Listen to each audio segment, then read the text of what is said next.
My mom kicked me out on my 20th birthday, saying man up. Then I found my dead war hero father alive in a psychiatric ward. She'd been stealing his benefits for a decade. Now I'm taking everything back, and she's begging for mercy. I don't know if this makes me an asshole, but I destroyed my mother's life after she faked my father's death for 10 years. And honestly, I'd do it again. It started on my 20th birthday, not with cake or presents, with cold water splashing across my face at 6 in the morning. Time to man up and move out. I jerked awake, gasping, water dripping into my eyes. My mom stood over me with an empty pitcher, her face hard in a way I'd seen 1,000 times, but never quite like this. Behind her, my stepdad David leaned against the doorframe with his arms crossed, looking at me the way you'd look at trash that needed taking out. All my belongings were piled in the hallway. Everything I owned in garbage bags and cardboard boxes. Wait, what? I sat up, my shirt soaked through. What's happening? You heard her, David said. His voice had that edge it always got when he was about to say something cruel. 20 years old. Time to go. But I'm your son. I looked at my mom, waiting for her to laugh, to say this was some twisted joke. She didn't. You've been nothing but a burden since your dad died. Her voice was flat, rehearsed, like she practiced this speech. Wasting our money on therapy sessions, crying about your nightmares. We kept you fed and housed for 20 years. That's more than most people would do. My hands were shaking. I have $19 in my bank account. Where am I supposed to go? David pushed off the doorframe and started grabbing my stuff. Not our problem anymore. I should have fought back. Should have screamed or argued or done something. But part of me had been expecting this for years. Ever since David moved in when I was 9, ever since my mom started looking at me like I was an obligation instead of her kid. So I just stood there in my wet clothes while they shoved garbage bags into my arms and walked me to the front door. The last thing David said before closing the door. Good luck out there, kiddo. The lock clicked. I stood on the porch for maybe 5 minutes, my arms full of everything I owned, before my brain started working again. It was March. Cold. I had a dead phone, wet clothes, and nowhere to go. The walk to the homeless shelter took 3 hours. I had to stop twice to rest because the bags were cutting into my hands. A stray cat followed me for about 6 blocks, and I remember sitting on a bus stop bench, petting it and crying while people walked past without looking at me. The shelter was downtown, a converted warehouse with fluorescent lights and that particular smell of industrial cleaner trying to cover up sadness. The intake counselor was this exhausted-looking woman named Sarah with kind eyes and a thermos of coffee she kept refilling. First time, she asked while I filled out paperwork. I nodded. My hand was still shaking so badly I could barely write. It gets easier. Not easy, but easier. She smiled, but it didn't reach her eyes. You got family you can call? Just did this to me. She'd heard it before. Well, you're safe here. We'll figure it out. That's when my phone buzzed. I'd forgotten it was in my pocket. They'd unblocked me. My mom and David. Just long enough to send one final message. David's text came through first. At least your dad had the decency to die in Afghanistan, faced with tears of joy. I stared at that message for probably 30 seconds before my vision went blurry. Then I was crying, the kind of crying where you can't breathe, where your chest feels like it's caving in. The kind I hadn't done since I was 7 years old, standing at my father's funeral. Sarah was beside me instantly, her hand on my shoulder. Honey, what's wrong? I showed her the phone. She read it, and her entire body went rigid. Then she looked at my intake form, still on a clipboard. Her eyes stopped on one line. Liam Brooks, she said slowly. Your father, Jackson Brooks, died in Afghanistan.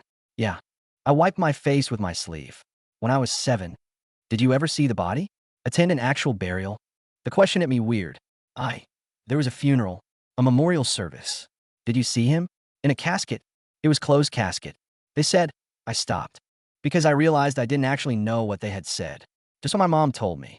Why are you asking me this? Sarah was already at her computer, typing fast. Her face had gone pale. Sarah, you're scaring me. What's going on? She turned the monitor toward me. It was a VA database. And there, on the screen, was my father's name. Status: active patient. Location: Palmer VA Medical Center, psychiatric ward. Admission date: March 2013. I couldn't breathe. That's impossible, I whispered. We had a funeral. I wanted grief therapy for years. Liam. Sarah's voice cut through the noise in my head. Your father didn't die in Afghanistan. He's been at Palmer VA for 10 years. 20 minutes from here. The fluorescent lights were too bright. The room was spinning. You need to see him, Sarah said. Today. Right now. Before your parents realize you know. Why today? Why right now? Because when your parents find out you know your dad is alive, they're going to move fast. And I'm guessing they've been collecting his disability benefits this whole time. She drove me. I don't remember much about the car ride, except that my hands wouldn't stop shaking, and I kept checking my phone like maybe David's message would change, like maybe this was all some mistake. Palmer VA Medical Center was this sprawling brick building that looked like it had been there since the 60s. Long hallways that smelled like floor wax and medication. Nurses walking past with tired faces. And then we were standing outside a room, and Sarah was talking to someone, and I was trying to remember how to breathe. Liam. I turned, and there he was. My father. Not the man from old photographs. Not the soldier in his dress uniform at the funeral that wasn't real. Just my dad. Older, thinner, with gray in his hair that hadn't been there before. Wearing civilian clothes, sweatpants, and a faded flannel shirt. Dad. The word came out broken. His face crumbled. Liam. Oh my God. Liam. We stood there for a second, and then he was hugging me, and he was crying, and I was crying, and nothing made sense. They told me I'd never see you again, he said into my shoulder. They told me you hated me, that you knew where I was and chose not to visit. I thought you were ashamed of me. I pulled back. I went to your funeral. Mom said you died a hero. The pain on his face was physical. They told me you knew the truth, that you picked them over me. My phone buzzed again. Another notification. Bank alert. Account closed. I looked at the screen, and my entire college fund was gone. The birthday money from relatives. Everything. Transferred out. Account deleted. My dad saw my face and took the phone. He looked at the screen, and something in his expression just broke. All my combat pay, he whispered. Every month for 10 years. I set up an allotment when I enlisted. Direct deposits to support my family. For your future. For college. His hands were shaking. I never saw a single penny. A doctor appeared in the doorway. Professional smile, tired eyes. You must be Liam. I am Dr. Patterson. I've been treating your father. How long has he been here? 10 years. He's been ready for discharge for about 8 years now. But he's disabled from his service. He needs family to release him to.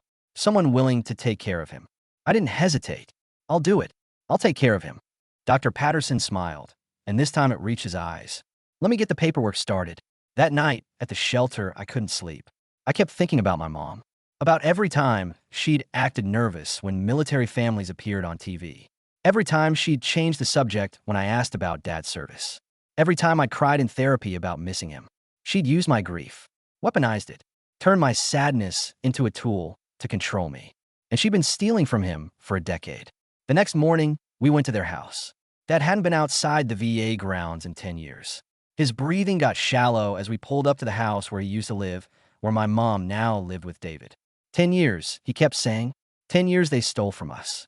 I helped him out of Sarah's car and up the walkway. The same path I'd walked down yesterday with garbage bags in my arms. I knocked. Footsteps. The deadbolt turning. David opened the door. The look on his face was almost funny, like he'd seen a ghost, which I guess he had. No, he said. Just that. No. My mom appeared behind him. She was holding a coffee mug, one of the ones from the set she'd bought last Christmas. She saw my dad. The mug fell. It hit the tile on the entryway and exploded into pieces, coffee spraying across the white floor. The sound was beautiful, like something breaking that needed to be broken. Hello, Rebecca, my dad said. His voice was steady, but I could see his hands shaking at his sides. We need to talk about my death benefits. David's face went through about 5 different expressions in 3 seconds. Shock, confusion, calculation, and then anger, his face going red. You can't just show up here, he started. Why not? Dad's voice was quiet. This was my house first. Mom made this choking sound. Jackson, I can explain. 10 years, Dad said. You told our son I was dead. You told me he abandoned me. 10 years of lies. We were trying to protect. Where's my money, Rebecca? David stepped forward. You need to leave. Now. This is private property, and you're trespassing. I pulled out my phone, held it up. I'm recording this. That stopped him. His eyes flicked to a neighbor getting mail down the street, and his whole demeanor changed. Mom switched tactics fast. Jackson, honey, are you taking your medication? You look confused. Maybe we should. Don't. I stepped between them. Don't you dare pretend he's the one who's confused. Her eyes shifted to me, and for just a second, I saw something I'd never seen before, fear. Liam, sweetheart, I know you're upset about yesterday, but I'm not talking about yesterday. I'm talking about the 10 years you've been stealing from him. The funeral that wasn't real. The therapist you paid with insurance money to help me process Dad's death. David's lawyer face came out. You don't know what you're talking about. We have power of attorney. We've been managing his affairs legally. Then you won't mind showing me the paperwork, I said. I'd love to see Dad's signature on those documents. From when he was locked in a psychiatric ward. Silence. A car drove past. Someone's dog barked down the street. We should go, I said to Dad. I could see him starting to spiral, his breathing getting faster. We got what we came for. We turned and walked back to the car. Wait, Mom called. Liam, please. Can't we just talk about this? I didn't turn around. You had 20 years to talk. You chose a pitcher of water and a locked door. We drove back to the shelter. Dad didn't say anything, just stared at his hands like they belonged to someone else. That afternoon, Sarah gave me a phone number. Lucas Gray, Adult Protective Services. He specializes in veteran exploitation cases. Will it help? She looked at me with those kind, tired eyes. Honey, your parents stole disability benefits from a wounded veteran for 10 years while he was institutionalized. Yeah, it'll help. The next few weeks were a blur of phone calls and paperwork. Lucas Gray opened an investigation. Elena Carter from Legal Aid took our case pro bono. Detective Hugo Larkin at the police department filed a fraud report. And I learned things, terrible things. The power of attorney Mom claimed to have, the signature didn't match Dad's. Not even close. The funeral I remembered? There was no burial, no cremation, just a memorial service. An empty ceremony for a man who was alive 20 minutes away. The grief therapy I'd attended from ages 7 to 16, every session was billed to insurance with a diagnosis code for parental loss. My college fund? Gone.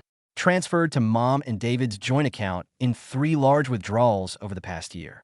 Dad's combat pay. Every cent for 10 years had gone to an account Dad never had access to. But here's what Mom and David didn't know. I kept everything. Every text message, every voicemail, the video I took on their porch, copies of every document for Palmer, the funeral home's invoice showing no burial services, my therapy records, the bank statements Lucas got through the investigation. I organized it all into one folder, digital and physical copies, backed up in 3 places. Because I'd learned something important from Sarah, from Elena, from every person trying to help us. When you're fighting people with more power than you, documentation is everything. The motel Sarah got us a voucher for wasn't much. Stained carpet, a kitchenette with 2 burners, the smell of old cigarettes embedded in everything. But it was ours. Me and Dad. We established a routine. Every morning, I'd organize his pills in a weekly container. We'd make breakfast, usually eggs and toast, sometimes oatmeal if money was tight. Then we'd spend an hour on what I called the project, phone calls to agencies, organizing paperwork, following up on investigations. Dad started seeing a VA psychiatrist named Dr. Victor Montez. Once a week, I'd drive him to Palmer, wait in the lobby with old magazines, and try not to think about how this was the same building where he'd been trapped for 10 years. How is it? I asked after his first session. Hard, Dad said. He was quiet for a minute. But Dr. Montez says there's a path forward. It's going to take time. Time. We had plenty of that now. Too much. Sometimes when I couldn't sleep and just lay there thinking about everything Mom had taken from us. The VA approved Dad for the HUD-VSH program. Housing vouchers for homeless veterans. A social worker named Victor Hull walked us through the application, explaining terms I didn't understand. Caregiver stipends, aid and attendance benefits, representative payee changes. The main thing, Victor said during one meeting, is getting you removed as his representative payee, Liam. Once that's done, you'll have legal control over his benefits. How long? Few weeks for approval. Then the transition period. And they can't touch anything during that time? They shouldn't. We're putting holds on everything during the investigation. Shouldn't wasn't the same as can't. But it was something. 3 weeks after we'd shown up on Mom's doorstep, I saw David's truck. I was carrying groceries from the bus stop to the motel when I spotted it. His white F-150, parked 3 spaces from our building. Just sitting there. Engine off. David behind the wheel, watching our door. I dropped the grocery bags and pulled out my phone, hands shaking so badly I could barely dial. 911, what's your emergency? There's someone violating a restraining order. My voice came out steadier than I felt. He's in the parking lot watching my apartment. The dispatcher kept me on the line while I grabbed our stuff from the room and got Dad out through the back entrance. We waited at the bus stop around the corner until the police came. David tried to explain, said he was just checking on family. said we were overreacting. The judge didn't agree. Mr. Brooks, the judge said at the hearing 2 days later, this is a clear violation of a protective order. The order specifically prohibits you from coming within 500 feet of the petitioners. You were sitting in their parking lot. Can you explain to me how that's anything other than intimidation? David's lawyer tried to argue.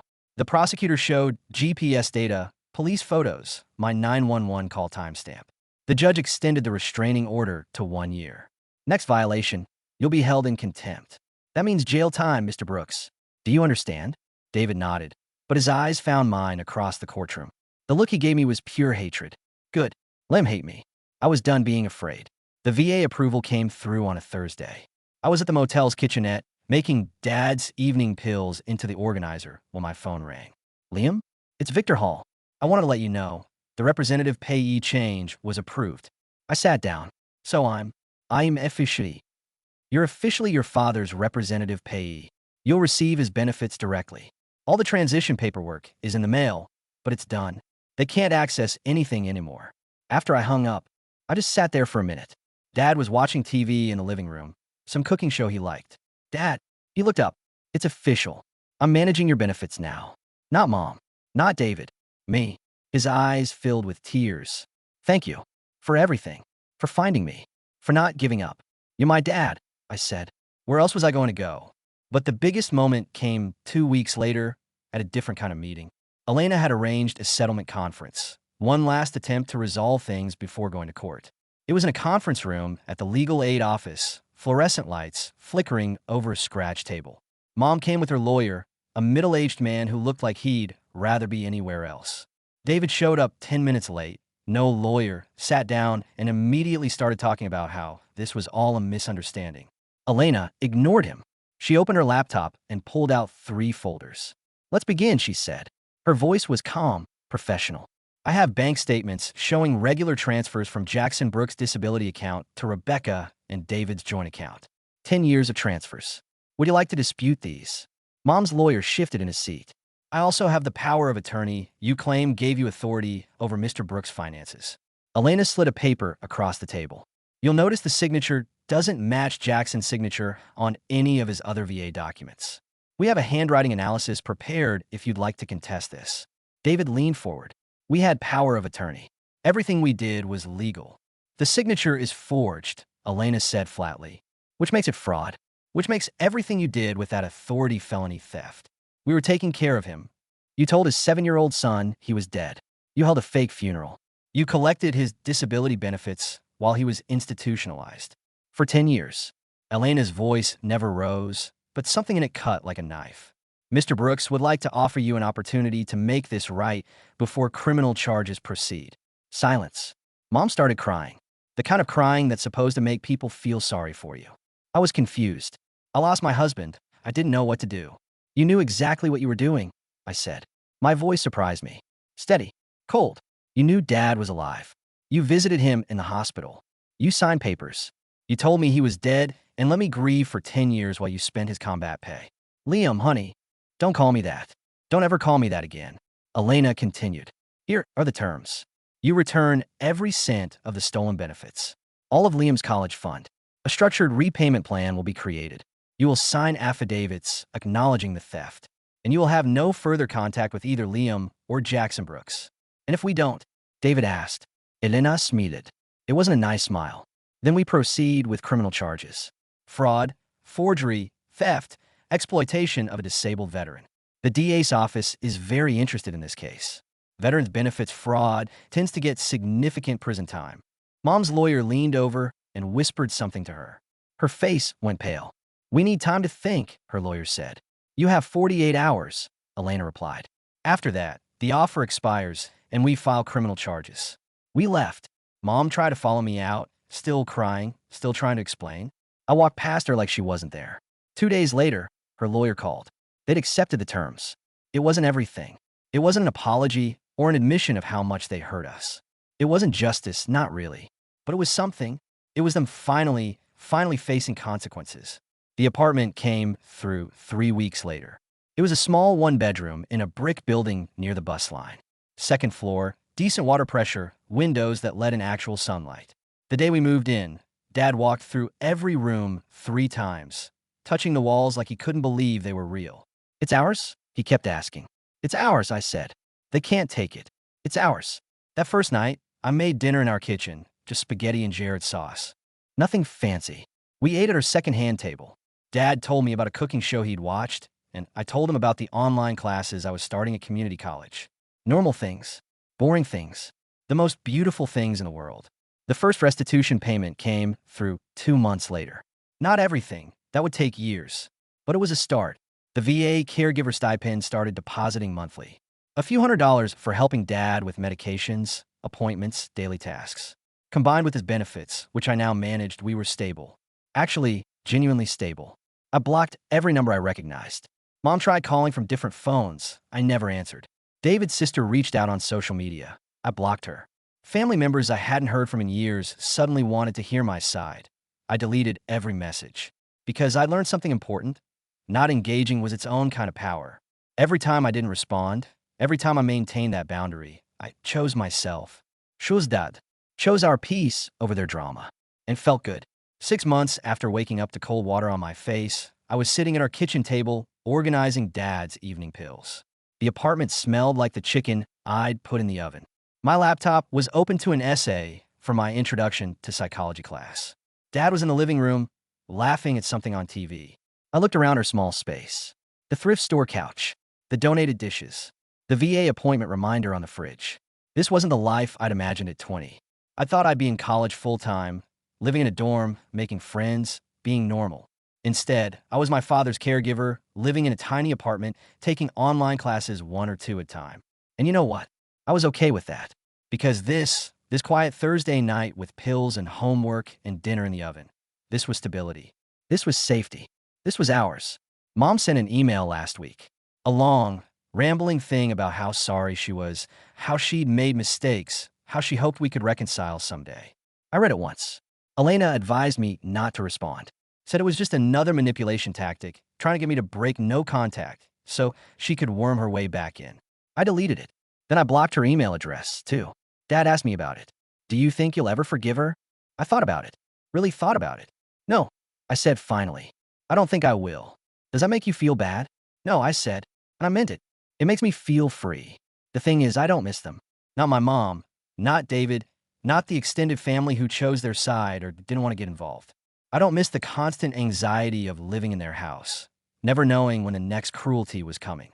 I don't miss being the scapegoat, the disappointment, the burden. I don't miss being told that my grief was inconvenient. Some mornings, I have coffee on our small balcony and think about that day on their porch. The look on David's face when he saw Dad. The sound of Mom's coffee mug shattering. I don't feel guilty about it. I don't feel bad. I just feel free. These days, I'm taking 4 classes online. Dad's in therapy twice a week and actually starting to talk about what happened to him. We cook dinner together most nights. We watch TV. We take walks around the neighborhood. Normal things. Healing things. I got a letter last month from the DA's office. They're proceeding with criminal charges against Mom and David for veterans benefits fraud. The trial is set for next year. Elena says it's a strong case. Lucas Gray from APS will testify. The bank will present their fraud findings. Detective Larkin compiled everything into a comprehensive report. I'll have to testify, tell the whole story in front of a judge and jury. I'm ready, because here's what I learned. Sometimes the people who are supposed to love you will hurt you in ways you can't imagine. They'll use your grief, your loyalty, your love as weapons against you. And sometimes, the best revenge isn't hurting them back. It's building a life they can't touch. It's thriving without them. It's standing up in court and telling the truth, calmly and clearly, and watching them finally face consequences for what they've done. That's the kind of revenge that lasts. Dad just called from the living room. Dinner's ready. I'm closing my laptop now. Backing up this whole thing to the cloud. Old habits die hard. Maybe I'll post it somewhere later, get some outside perspective on whether I handled everything right. But for now, I'm going to have dinner with my father. The father I thought was dead. The father I found. The father I saved. And who, in a lot of ways, saved me right back. If you enjoyed this, you'll probably like the next story too.